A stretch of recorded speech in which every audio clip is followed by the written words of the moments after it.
The following is a presentation of the Hello Chicago Network. They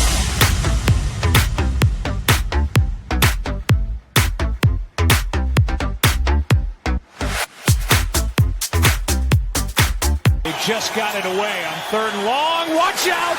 Picked off. There's Wright down the sideline.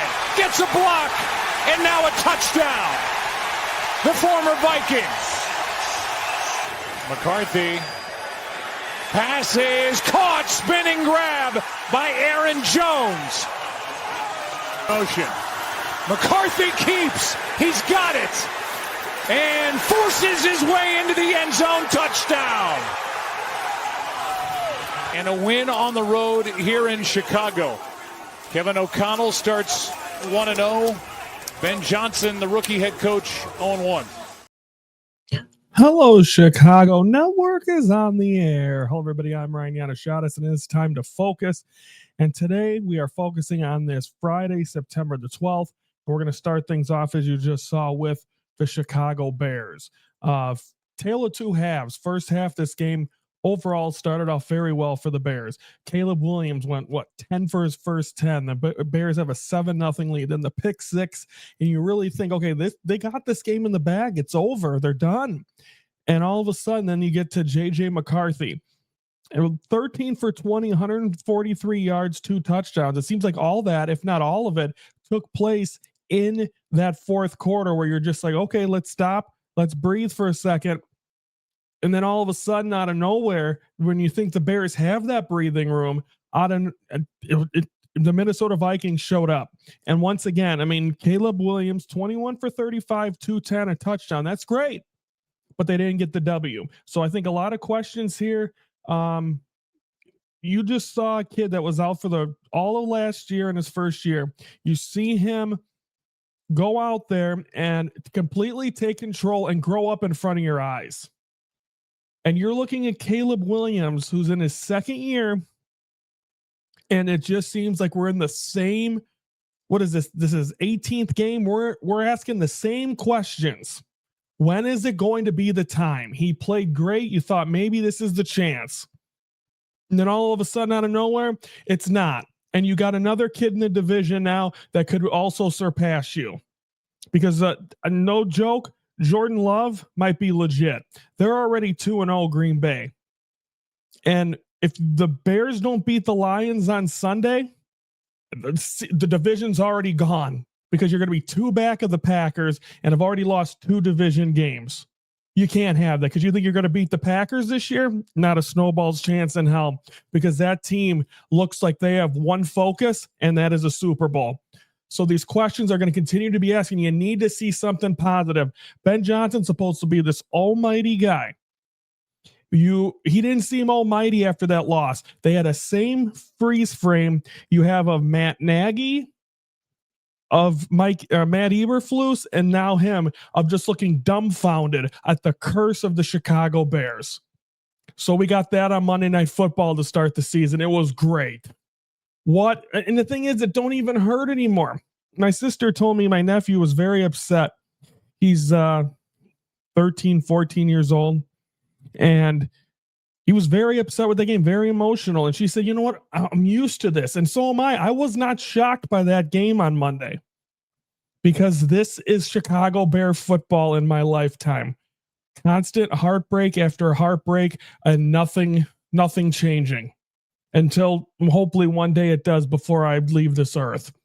But as of right now, same shit, different day. So this week, when we open up Monday's show with highlights, hopefully it's positive things at Ford Field. But you don't think the Lions are going to come out? Ben Johnson's return, their home opener after getting embarrassed by the Packers.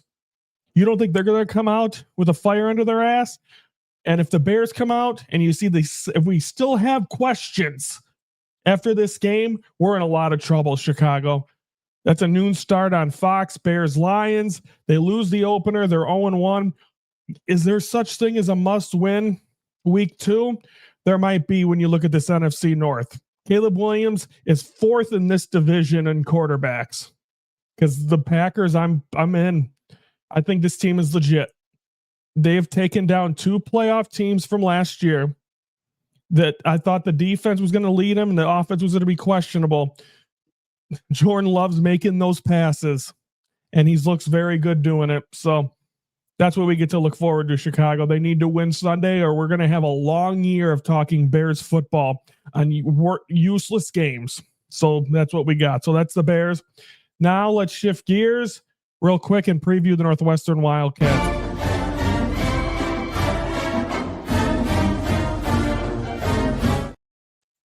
Let's preview the game.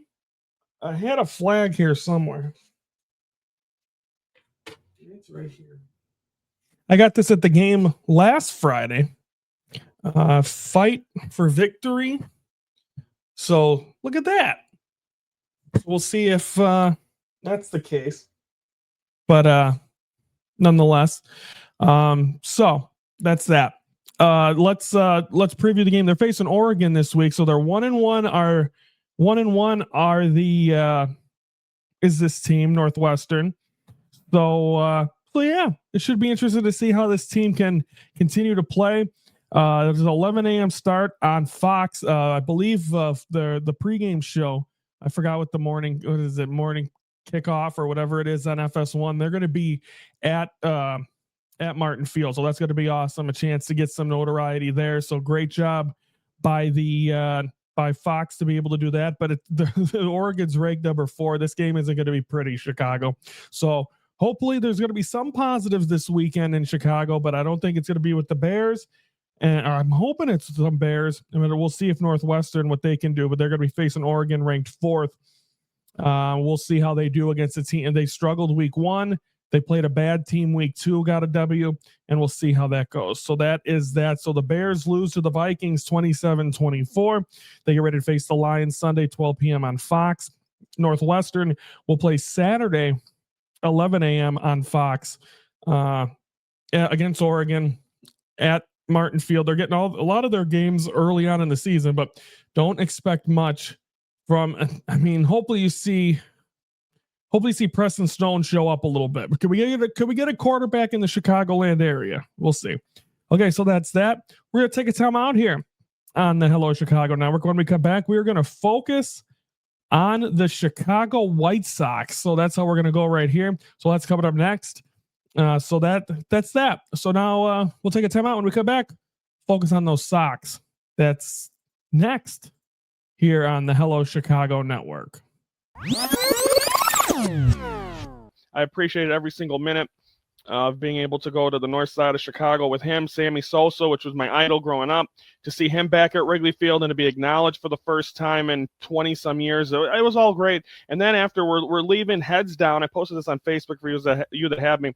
Walking out of the stadium, going to the bus, and all of a sudden, I'm like, Dad, there's Fergie Jenkins. So my dad goes and shakes his hand and gets a chance to meet a Cubs Hall of Famer. So, I mean, that's the cherry on top of a pretty amazing day. There you go right there. That's a look back at what I said the other day, last weekend, getting a chance to go to the game with my dad. Cubs and the Nationals, heartbreaking loss, but just an unbelievable day and getting to spend first time back. He suffered a massive heart attack. If you go back, there's a Father's Day episode where I got to do an interview with him on here. I surprised him with that. He cried. Probably most emotional interview I've ever done. And so get a chance to check that out as well. Meant a lot to me to be able to do that. And I appreciate everyone, the kind words, and I appreciate if you haven't got a chance to look at it, to check it out. Now it's time to focus on those Chicago White Sox.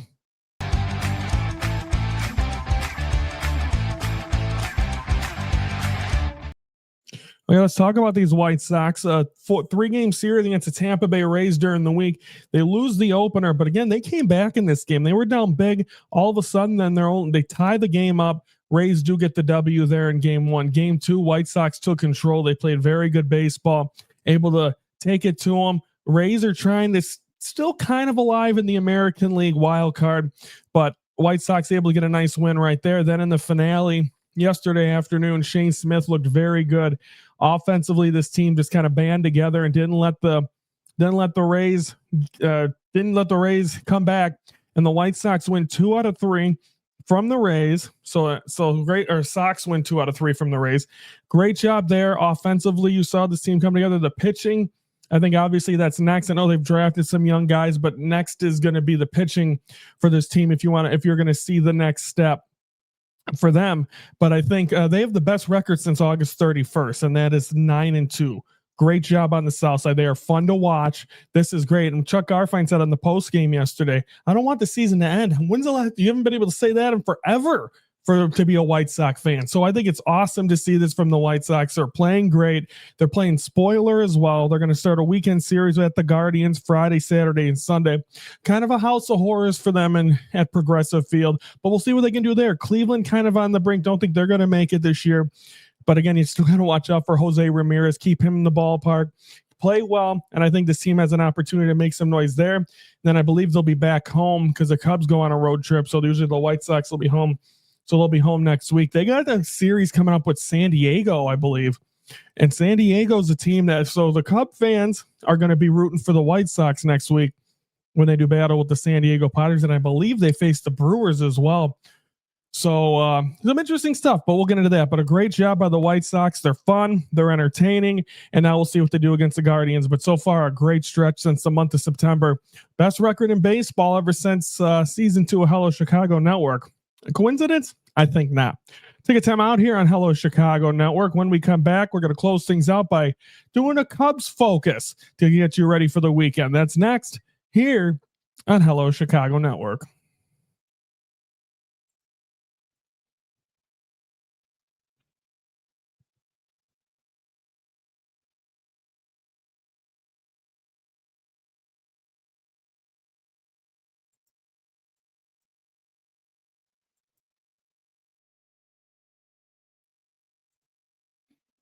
And once again, of course, the Ryan focus doesn't work when I want it to. So that's unfortunate, but it was going to show Northwestern.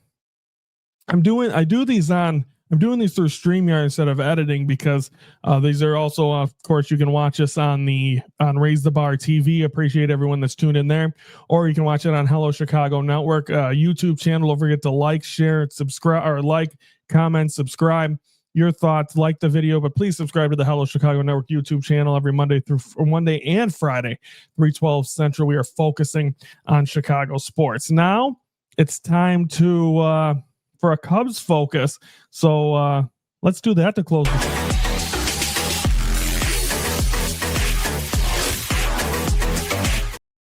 And what a week it has been for the Northsiders. They have 3 games in Atlanta during the week. They lose the opener 4-1. Offense doesn't really come alive.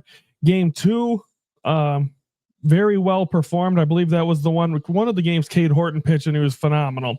And he has pitched, and he has turned, and they're comparing his stretch to the Jake Arrieta stretch of 2015, and I'm shocked by that because the end of 2015 and 2016, I've never watched a pitcher that I've been a fan of, so you can say Cubs, that has stepped up and been as dominant as Jake Arrieta was in that stretch. And the fact that Cade Horton is in that realm right now, and the fact that he has a chance to possibly be the chance that he has to be in that and possibly a number 1 starter for this team going into the playoffs, I'm pumped for. So great job by him as well. So the Cubs do take 2 out of 3 from Atlanta, which is a place that also they have had struggles with over the years, but they're able to do it there and get a nice W, and that's huge. Now, as this is airing, Cubs are currently in action against the Tampa Bay Rays. Rays staying all week in Chicago. Christopher Morel making his return back to the north side, so that's going to be fun. That's going to be a 3-game series, but tomorrow's game going to be really exciting. Before we get to that, let's take a look at the updated standing. Are they going to let me play this? Yeah, there we go. There's the updated National League wildcard standings going into play on Friday. Cubs have a 7.5 game lead right now. Padres are 3.5 back. So, I mean, the Cubs were only 2 up, and then the Padres lost 2. They did beat the Rockies last night, so that's where the half game comes in. And then the Mets are on a free fall. But look at that. The Reds and Giants are only a game and a half behind the Mets. Mets just got swept by the Phillies. Diamondbacks still alive as well. So, again, we're only when we come back on Monday, we're 2 weeks left of the regular season, and we'll see where it's at. And the Cubs' magic number is 8, which means that's a mix of their wins and the Reds and or Giants losses. Excuse me. So we shall see how that goes. But Cubs are in a spot where we're going to get to talk about playoff baseball, and I think that's huge. That's exciting. I'm looking forward to it, but that is it as of right now. You want that? I want that series at home at Wrigley against the Padres, and we'll see if they'll be able to get that. But right now, a 3.5 game lead going into the weekend. We'll see if they can take care of the Tampa Bay Rays. They'll have Matthew Boyd on today, and then it'll be Colin Ray on Saturday. Then Sunday will be Shota before Horton against Paul Skeens, I believe, on Monday. And that is going to be a phenomenal pitching matchup. Or it'll be Tyone. Tyone, I think, pitched the finale. So I think it'll be Kate Horton against Skeens. Should be a fun matchup on Monday. And we'll talk about that coming up on Monday. But a great job by the Cubs. But one thing I want to talk about real quick is what's happening Saturday. Was announced on Wednesday that Anthony Rizzo is going to retire. He's retiring a Cub. He's going to be an ambassador, and that's all going to happen tomorrow. Congratulations, Anthony Rizzo. Behind Sammy Sosa, my favorite Cub of the core. He was always the guy he was the honorary captain. He's the guy that just was always there and stepped up and did exactly what you needed him to do. And he was just there, and he was the face of the core. And the fact that he's able to retire a Cub, hopefully they end up retiring this 44 forever. Hopefully they get the chance to retire it. But the fact that he's able to be at Wrigley tomorrow, on him, hopefully he sings the stretch. That they honored Sosa and Lee last week, Rizzo this week. That's covering all 3 generations or all 3 eras of Cub baseball for me. Maybe it means I'm getting old, but hopefully Rizzo this year will be at the Cubs Con. They're honoring the 2016 team, but congratulations to Anthony Rizzo, 44 forever, and I'm excited to be able to watch that, and hopefully he brings good vibes to the north side of Chicago. Preview for Monday, we're going to focus on the Bears to kick things off in Northwestern, talk Cubs, talk White Sox, see what the magic number is for the Cubs going into the week, previewing Skeens against Horton maybe. Oh, should be fun, but we got to get into the weekend. Everyone enjoy the weekend. Have fun. Ringside Report will be doing John Cena Rewinds tomorrow and Sunday, and then we'll be back on Monday for Hello Chicago Network. Everyone have a great weekend. I'm Ryan Yannishatis from the Hello Chicago Network. Don't forget to like this video, comment below your thoughts on anything. What are your memories of Anthony Rizzo? And then, of course, subscribe to the Hello Chicago Network YouTube channel. Every Monday and Friday, 3:12 Central, we are focusing on Chicago sports. I'm Ryan Yannishatis from the Hello Chicago Network. We're the focus of Chicago sports.